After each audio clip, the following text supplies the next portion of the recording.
Ooh, a little loud, isn't it, my fellow agents? But be that as it may, welcome back. I am X7, your host of Zenorama, the podcast of heroes and monsters. It is Monday, which is Animated Monday. I was going to do the next 8 episodes of The Savage Dragon in 2 weeks, but kind of ran out of time with getting the new kitty here. I'll be putting up a poll on YouTube if you want to vote in it about her new name. Give a thought to it. So, before we get too much further into this, please like, share, subscribe. Leave me a comment. Let me know what you think about these episodes. There is an oddball crossover here out of nowhere. We'll go into it. But I am enjoying the show. So, are you ready? Let's roll.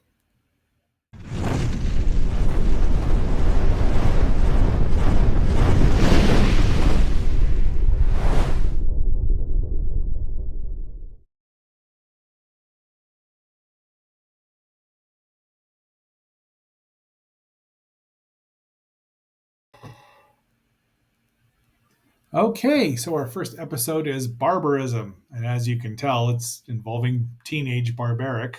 We don't know how young he is, but he's got to be pretty young, one would think. This episode was first broadcast October 23rd, 1996. It is episode 206 or 19, depending on how you want to look at it. Here we have explosions. Many explosions. Barbaric's outside watching it, not helping, although he does kind of. Dragon and Alex, of course, show up. I still don't know what this guy's name is. I'm just going to call him the Glopper because he throws out globs of crap, I guess. This guy's name is Cesspool. He's going to take over Chicago. Apparently, he has not consulted with the Overlord. But he's gross. I mean, there's a reason he's called Cesspool. I would assume he smells too, but he flies around. He looks a lot. He reminds me a lot of Mojo, not Mojo Nixon because he's cool, but Mojo from the X-Men, that villain. I want to call him. Is that his real name? I don't know. That's when I really started getting disenchanted with the whole series. But unfortunately, Mojo's after not Mojo, Cesspool is after a bunch of, or a cure and a cause of disease. Big explosion. Alex uses the freak phaser, zaps the Glopper, but they get away, and Barbaric's home is destroyed. That's that there. He has no place to live. He doesn't want to be homeless. Alex gets slimed. And we find out in this episode that the dragon is a neat freak, which has not been mentioned in the first 18 episodes at all, one bit. It's like, let's just add a character trait. So we've got the odd couple.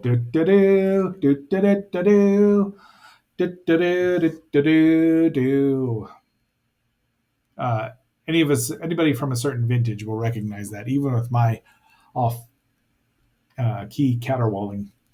So Dragon says, you can come stay with me there, Barbaric. Cesspool yells at the Glopper.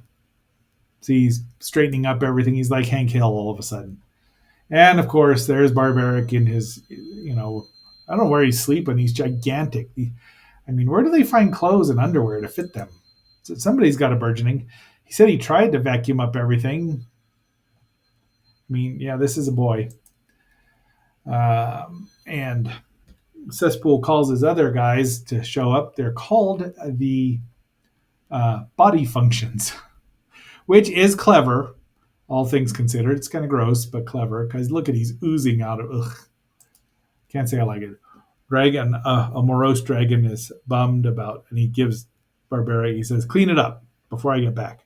Of course, he's wandering out in his mid-90s outfit with his cut-off sleeves for his long trench coat, and he runs into belt backfire. You can guess what his power is. And then his buddy, he can propel himself. He's jet-powered, probably methane-powered.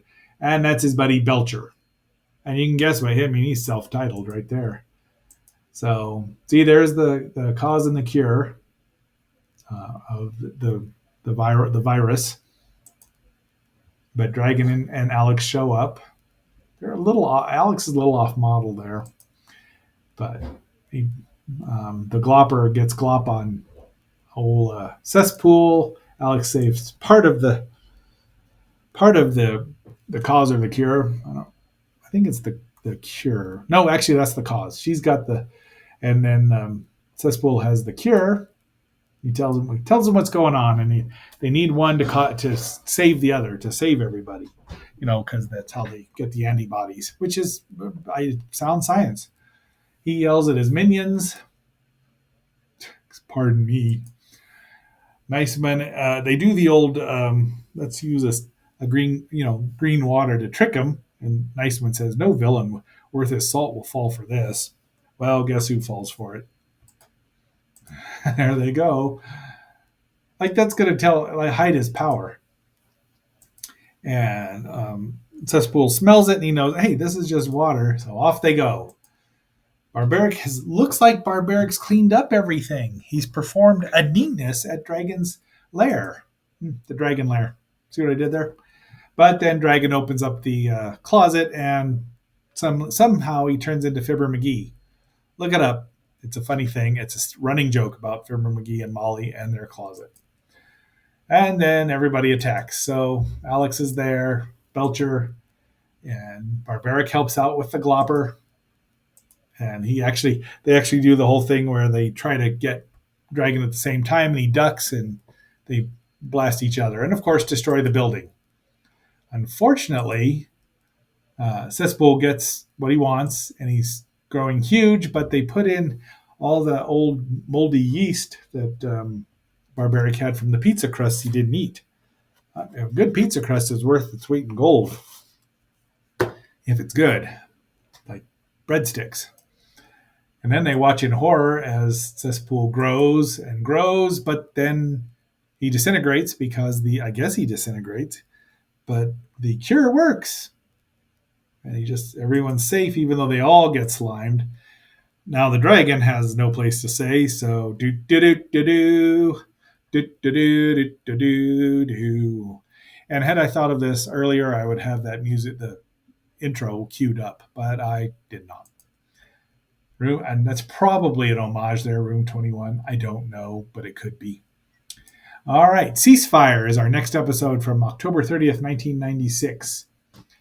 And interestingly, this episode was pretty easy to figure out pretty quickly, and you'll see why with my notes. Alex and Dragon are on location. They're not with each other this time. Dragon has a fight with Mako. Alex, they're waiting for some kind of iteration, I forget the word, but there's foreign dignitaries showing up in Chicago, of all places. And Mako shows up and he steals the truck and the money. And then four of the Vicious Circle have shown up, Double Header and Half Pint and other people.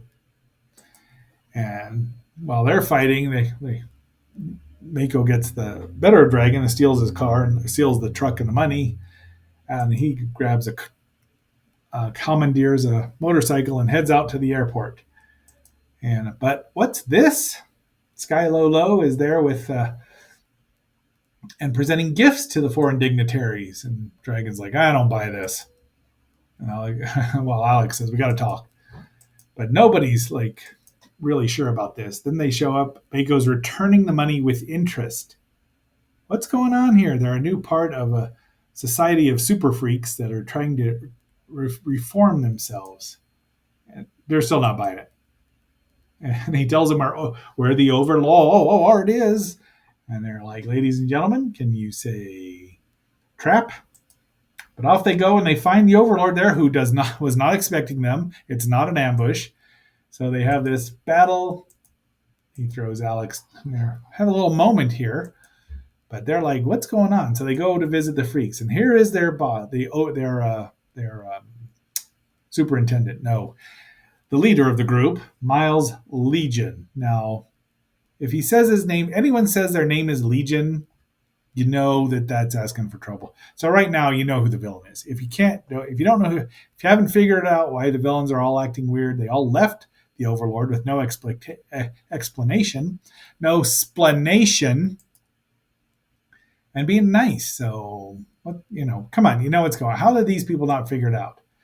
And then when we go there they go to this peace conference. Mr. Legion there is affected by um, they're spraying for bugs. So go figure. Even though salt would have worked just as well. Still giving you hints here. There's a spoiler coming up. They see this and like, what's going on? Doubleheader says he's watching you, and they walk. Then Half Pint walks out with a briefcase, and they think it's a bomb. And then Miles says, "Sorry." They distract the dragon who chases them, and there's nobody in the car. He's like, "Sorry." Dragon punches him, and his head flies off. Now you really know who it is, right? Of course, it's the Horde, or Horde, whatever you want to call him. Super easy to figure out. If you didn't see it coming, you just weren't paying attention. All the bad guys, of course, are being controlled. He wants to control all the world's leaders so he can take over. Doubleheader gets the zap. I don't know if that takes out the leech or not. And more fights happen. But I wonder if they're as effective when they're being controlled because, there should be some sort of limit on how many people that the Horde can control if he's got all these leeches on him. But I don't know enough and don't care to find out. Alex, of course, is outside and she pours all the the poison the bug spray into the air conditioner. And right before Dragon gets controlled, comes in and Horde escapes. He dissolves into bunches of little leeches and runs away. Everyone's free now, and uh, the Overlord shows up and rescues 90% of his. Forgives them because he knows they weren't under their own control. But Dragon says, "Nope, Mako's coming with me." And he's like, "All right, that's a willing set." They don't have a fight, so it's like this standoff where nobody gets hurt. But and Mako's like, "What are you doing? Why are you leaving me?" And now this one. So here's our interesting episode. This is called Endgame. It was broadcast on November 13th, 1996, and it is the second part of a four-part series that started in the USA Action Extreme team lineup. Yeah, because the 90s were extreme, don't you know? It began in an episode of Street Fighter. I've never seen it. Or Mortal Kombat Defenders of the Realm. Haven't seen it. Probably better than the movies and the TV show and the video game. And then finally ended with Wing Commander Academy. Didn't see it. Not going to look for it. Probably never going to review it. Sorry. Didn't. This is just the second episode. The Fiend has come out. Well, we start out here, and this orb crashes on into Chicago out of space. Now, it really doesn't it look like the Loc-Nar? I'm sorry I left the hyphen out, but when I typed it in, that's what it came up. Should have a hyphen. The Loc-Nar is from Heavy Metal, which we will review sometime in the near future. Well, maybe next year. So, of course, the Fiend shows up, and he needs to feed on hatred, because that's what he does. And this poor homeless guy grabs this glowing orb, not knowing what it is, but he's able to stop that. And then this guy, who is the Warrior King, voiced by Worf himself, that's Michael Dorn, who also voiced Calabac and many voices. But you can tell he's a great actor. But if you hear his voice, you know who it is. He's not fooling you, but he acts the right way. It's interesting to hear him voicing a character who's ostensibly Caucasian, though, when you hear that voice coming out of him. At least I thought it was. So it's his power orb that he uses to defend his people with, and it's been lost from the first episode. You find out in the first episode. We do get a flashback. Of course, he and the dragon have a misunderstanding and beat each other up for a while, but the dragon catches him. The Fiend tries to get this guy, the other homeless guy, but the orb protects him, gives him more power, and the Fiend's like, "Oh, I want this," and takes it. The guy gets scared and runs away. And there's the staff that's it's like a dowsing rod for the orb. So Alex brings it in, gives it back to the Warrior King, who doesn't have a name. It kind of reminds me of no, not Thundra's boyfriend, Archon. A little bit. Don't you think? So he realizes he can absorb hatred and just absorb the bodies of everybody and make him more powerful. Rita shows up again and puts the moves on old Archon Jr. And he thinks he's hungry, so Dragon buys him some hot dogs.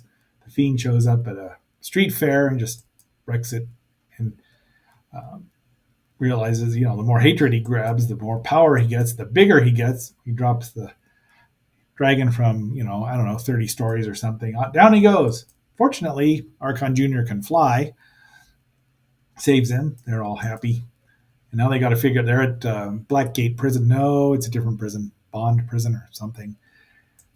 And he's absorbing the prisoners who hate the dragon because they keep saying it. And they're not happy about it because they get absorbed. But they're not powerful enough until Archon Jr. and he opens up a portal and pulls in more spirits from another dimension, I guess, or another realm, I don't know where. Archon Jr. says there's one way I can use the staff to suck, get the orb back. But the dragon has to distract him, so he throws things at him. And, villains are a stupid, cowardly lot, not just superstitious. But see, back there, he's sucking off the energy. Everyone leaves. I'm assuming that all the people he absorbed got out of him. But the Loc-Nar flies off into the universe. The Fiend disintegrates again. I think this is the last time we see the Fiend, but I'm not 100% sure. And then Archon Jr. says, I got to go. And Dragon wants to go with him. He says, no, you have to stay here and protect your planet. And he's like, oh, okay. And jumps in there to go to be helped out by the defenders of the realm in Mortal Kombat, and then finally the Wing Commander Academy. The villains all heading a dragon now, all the prisoners, and Alex and he are ready to kick some ass, and they do. So that's it. I enjoyed it. I did really try it. Wanted to finish this up next week, but we're just going to have to wait. So tomorrow we are going to be reviewing Teenage Caveman, one of my favorite movies. It's very short. I do have to pay attention to the new kitten because she's just new. There's video of her on the channel. So, and if you want to vote in the poll about it, give me ideas about her name. All right. Until our next assignment, my fellow agents, I am X7 signing off and phasing out.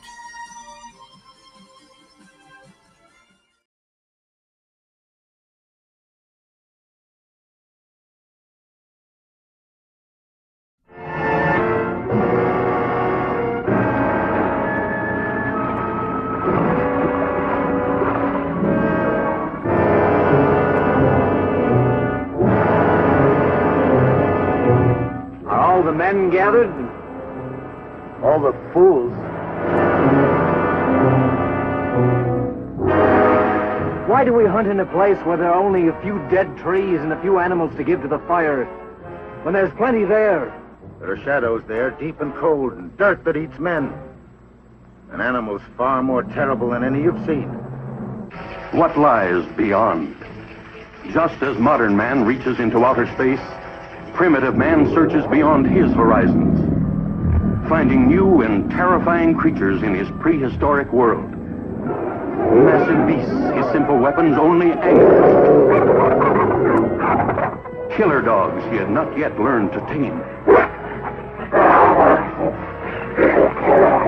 His courage proves the teenage caveman all man, winning for him a woman's love. We could make a place to lie down on. Space above the floor so the cold couldn't reach us as we slept. A love pure and passionate and pagan, strengthening his courage, his daring, his dreams. I came to give this earth to the clan.